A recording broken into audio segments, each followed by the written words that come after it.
Good morning. Welcome to the Team Huddle. Today's Team Huddle is all about mistakes. And heads up, the first two mistakes are this is the 4th of May. And I feel like I've made a mistake in not making this solely about Star Wars. I feel like I've let everybody down and I've not stayed true and consistent to my brand, but I'm sure I can drop the odd geeky reference in here and there. And the second mistake is it's a team of one today. Tasha's out with clients today, so you just got me. So let's talk about some mistakes. Mostly this session is going to be about me revealing all the excruciating mistakes I've made during my career. I'll weave some of the stories, some of the painful, embarrassing, funny now with time and distance mistakes that have been made. But what I specifically want to do is keep on topic with respect to mistakes in a team. Personal mistakes, personal responsibility, all of that plays a part. And it's pretty well established, I think, that mistakes are key to personal growth. They're key to any kind of value learning. You can search out on Google, LinkedIn, anywhere, and failing fast, failing often is key to a lot of successful people's success, particularly how we respond to them. And that's where a lot of the difference is. But I want to keep on topic with respect to the lens of a team, what difference it makes what difference mistakes make in a team that has and demonstrates a strong, supportive, amazing team spirit, and when they've not got a strong and amazing, supportive team spirit, how do mistakes land, how are mistakes dealt with, and how mistakes directly influence your team spirit. It is key to a team spirit not stagnating that mistakes are looked at, because mistakes will happen, whether we, however tight we want to control things, mistakes are going to happen.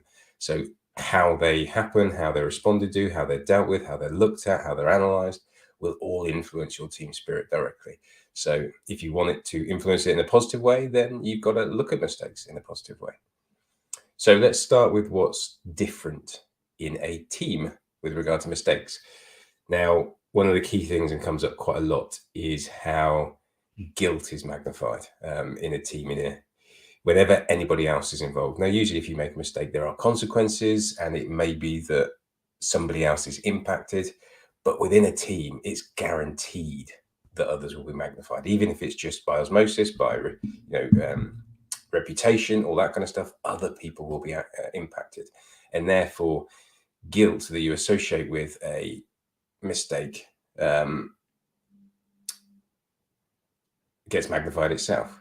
So I can remember way back, my first leadership role, my first formal team leadership role. And I know it was my first week because it was the Friday night of my first week that I got paged. That's showing my age. I got paged by my boss saying they suspected there was a problem with direct debits. So I was leading an IT support team for billing systems and payment systems and all that kind of stuff, and got a page saying, can you call me? Called them back on my Nokia 6310. I remember it well. We've had a couple of complaints about direct debits during the day, and I've just been emailed about them. Could you come in and have a look? This was when laptops weren't reliable and it was still dial up, all that kind of stuff. So I trotted into work. This was around 10 o'clock, possibly a bit earlier on a Friday evening, so not ideal. Luckily, I hadn't been drinking. But I trotted in, and as I drove in, the suspicion was creeping up because I knew that a piece of code had gone live around direct debits. And worse, that code was code I'd written. So although this was my first team leadership role, I still had some code because before I was promoted, I was a programmer. And this was my last piece of code going live. Got in, checked stuff out, and it turned out my code had taken every single customer's direct debit twice. So every single customer had paid us twice. We'd taken twice the amount. This was way back before safeguards were in place, all that kind of stuff. And I couldn't fix it on my own. I had to call several team members on a Friday night and ask them to come in and help. It wasn't just fixing the code. It was undoing the damage that we'd done, contacting the banks, redoing that, and giving all those customers their money back, making sure that we gave them the right money back, all that kind of stuff. And it wasn't just members of my team. I had to get members of other teams in, Unix released, DBAs, because again, laptops weren't trustworthy, and dial-up just wouldn't cut it. So we couldn't do it in the time. So we were in until late on the Saturday morning. But it took me a while. I plowed on trying to figure that out myself. Eventually realized, but the guilt for days and weeks after that was immense. But actually, the team loved it. The people that came in, actually pulling together. Our first crisis as a team, it was one I caused. So, it kind of self-deprecating. It allowed us to allowed them to take the mickey out of me for weeks, if not years. For a long time after that. So yeah, I wasn't allowed anywhere near direct debit code. But that guilt of actually my mistake is not just going to impact on one person, reputation, somebody else is going to come in and have to fix this for me. I cannot fix it on my own. It was that guilt that held me back. But actually, as a team, that guilt kind of got spread out. It kind of dissipated. I'm sure there was the odd grumble about coming on the Friday night, but none of that was directed at me. None of that was directed at each other. It was part of the job. We got on and we did it. So as a team, that guilt, it rarely lasts long. And actually the guilt is there because of what you did, not because of what they've got to do. So yeah, guilt gets magnified immensely. So just keep an eye out for that. And don't worry about it. Don't let the guilt influence your decisions, particularly influence the way you do your decisions. I was apologetic when I called people. I was open about this was my mistake, but I couldn't fix it on my own. And they stepped up. The second thing about being in a team is you've got more than one pair of eyes to spot patterns. Either when mistakes are happening and nobody's really seeing it, or when the consequences of mistakes are there. You have the opportunity to see things through different perspectives, which means that mistakes can't be hidden as easily. Not that we should do, but there is always a temptation to kind of hide a mistake. But actually, people will spot them, and just acknowledging that it's more likely that your mistake is going to get spotted, it kind of frees you up from a kind of guilt, as we just talked about. So this kind of environment where you're leaning into the opportunity to not just have mistakes fixed with a group of people because they can see more solutions, but actually sort of pre-mistake activity can be dealt with in a different way. Talking about previous mistakes openly, people will see different things. The direct debit example, I was relieved to get it fixed, to move on and never think about it again. But the rest of the team were thinking about ways that actually this could be prevented, checks we could put in place. They had programming skills I didn't have. They could see ways to avoid this happening again. And again, that kind of benefit of the team to kind of respond to mistakes in a more whole of life way is massive. And we really should lean into that. If we're hiding mistakes, we're keeping them away from the rest of the team, we're missing out on all those opportunities to really either solve problems or add extra value, or even just learn ourselves from just multiple perspectives. So talking about potential mistakes, risks you're going to take, all that kind of stuff, pre-mistake activity is really valuable as much as the post-mistake activity. So look at the structures you've got in place where people can either discuss post-mistake stuff or raise a risk of a mistake. And language is important in this. I remember talking to, I still do, and remember talking to various Scrum Masters who subtly change language in conversations in stand-up. So, instead of trying to draw out mistakes and kind of make it more pointed, in the classic stand-up conversation of, what's in your way or what obstacles are there, which kind of forces you to think about a mistake or a problem, reframing that into what do you need help on instead, which could be a mistake. It could be preventing a mistake. It could be putting checks in place to minimize the impact of a mistake. But looking at it from a different perspective, using different language, what do you need help on, can make a huge difference in raising potential or actual mistakes after they've happened. I remember one Scrum Master who noticed, going back to the patterns, who noticed his team, the team he was working with, worked on 2 weekly sprints, and they actually worked from a Wednesday to a Wednesday because that was when the code released. But quite often, problems or mistakes that had been made that meant delays were going to happen, etc., tended to get raised on the Monday or Tuesday before the Wednesday of release. And actually, quite often, those things we're aware of right at the beginning of the sprint, or the potential of it was could have been raised at the end of the week. So simply started to shift and ask specific questions off the back of that. So again, not portioning blame or anything like that. I'll talk about that in a second. But started to ask more specific questions earlier on. Is X person lined up for this release in a couple of weeks? Who's speaking to Y about this release? Kind of shifting that responsibility from a personal individual shouldering all that responsibility to kind of a shared responsibility, which is a nice lead into the third area, which is this kind of idea of personal responsibility versus shared responsibility in a team. Quite often when I talk to teams, it's like, well, they did them, they caused a mistake. They need to take responsibility. They should stand up. They should deal with it. They should follow it through, etc., etc. And that, from an individual wanting to do that, is absolutely spot on. Putting that responsibility on a team member is where it's interesting. In a team that wants to have a team spirit that motivates, that encourages, that supports, it's not about taking the responsibility from them. It's finding a way to support that responsibility. And I don't like the phrase shared responsibility. I prefer to use compassionate responsibility. Teams need that compassion of standing together, taking responsibility together, not off each other, but sharing that load and doing that through a compassionate way. Thor in Avengers Infinity War, nearly got my it was filmed mixed up there. Well, what kind of geek am I? Thor shouldered all the responsibility for not going for Thanos' head and ended up with half the universe being wiped out of existence. But was that solely his personal responsibility? Was the fate of 50% of the universe solely on his shoulders? Didn't Thanos have to go through dozens of Avengers before Thor even needed to make that throw?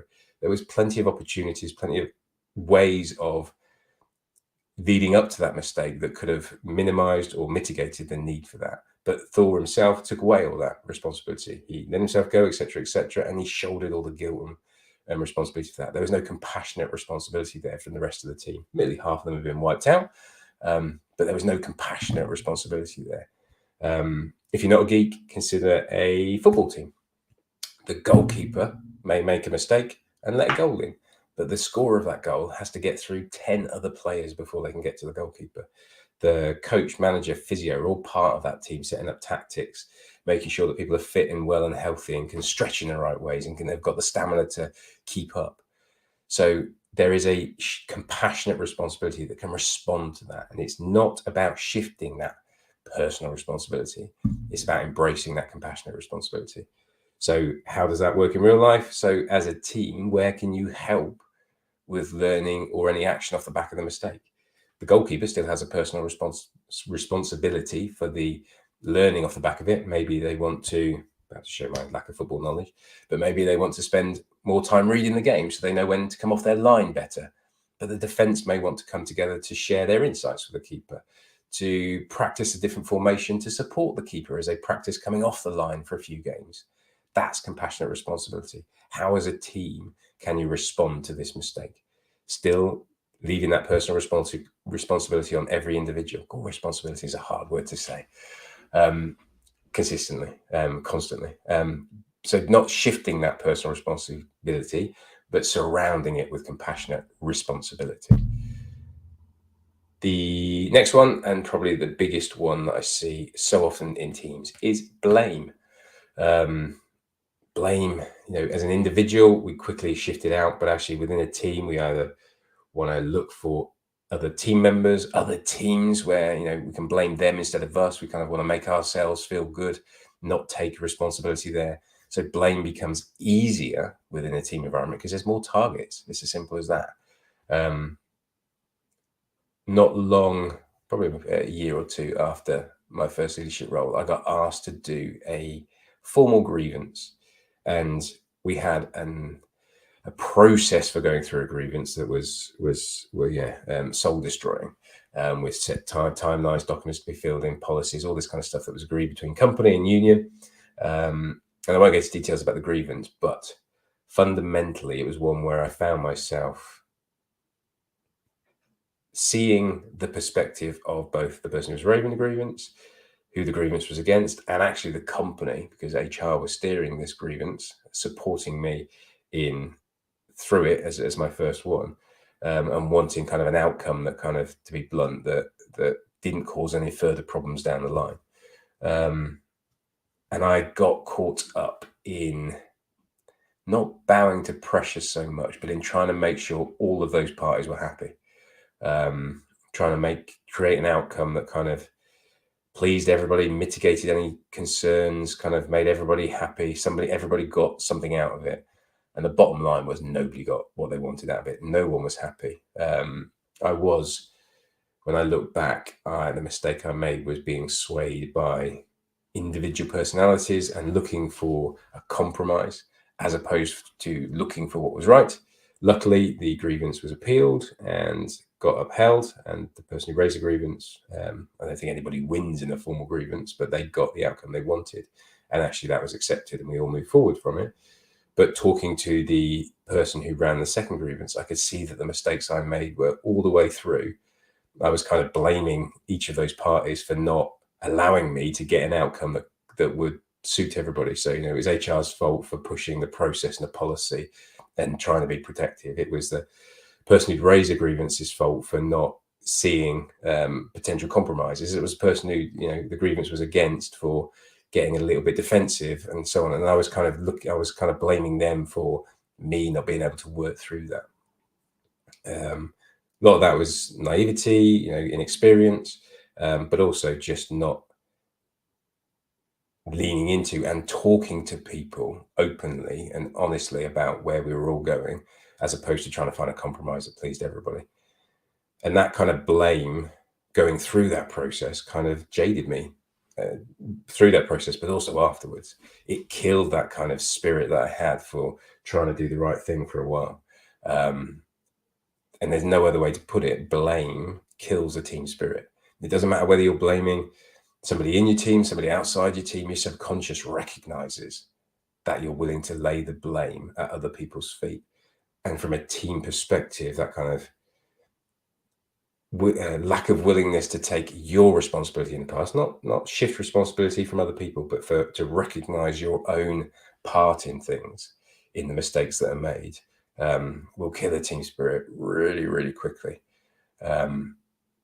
So it's kind of wrapped up in that kind of responsibility, compassionate responsibility, that kind of guilt, that kind of patterns that sometimes, yes, there are more eyes to see a mistake, but actually sometimes you've got to be able to see through that and see the perspective they're coming from and use questions and curiosity to explore that.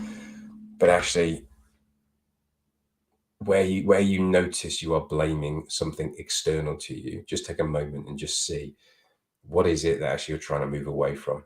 In my case, with that grievance, I was trying to move away from making a hard decision where potentially one person was happy and two others weren't, or whichever way around it was. And actually, which was more important to me, to move away from that black and white outcome, or actually did I want to move closer to what was right, or what I felt was right?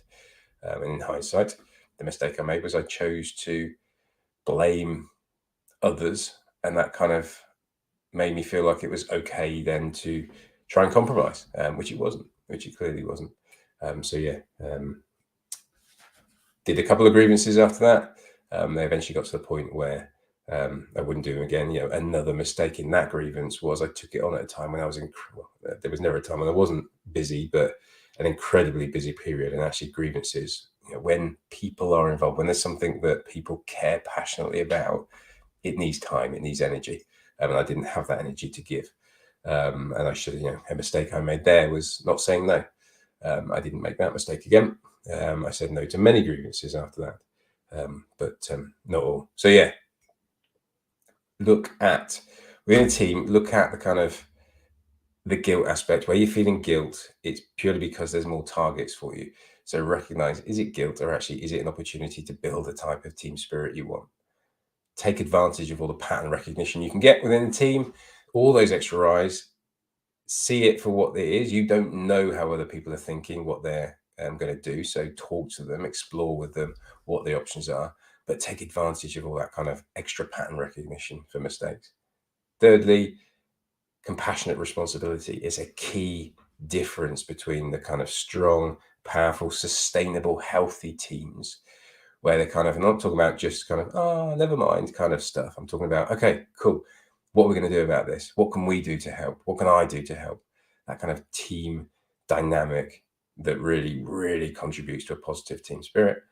And just be aware of blame. It's human nature to kind of respond, but actually mistakes, how we respond to mistakes is really important, and blame doesn't help anybody.